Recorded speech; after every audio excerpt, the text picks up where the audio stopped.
To create the restricted zone for your Tikom L8000, first of all, we'll need to select our map. So when you have your application, just make sure that you've picked a map that you want to restrict in the map management right here. When it's ready, go back to the main screen and select restricted zone. That way you'll be able to select the no mob zone or no go zone. No go zone will basically make your robot stop going to a certain area that I will show you how to customize in a moment, and no mob zone will basically change the robot behavior for moping. It won't mop in that area that is selected.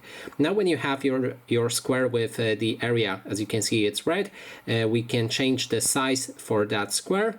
We can hold our finger to move it around and then place it in the desired area on the map. Like this. So that is basically everything. Thanks so much for watching, and if you like this video, please consider subscribing.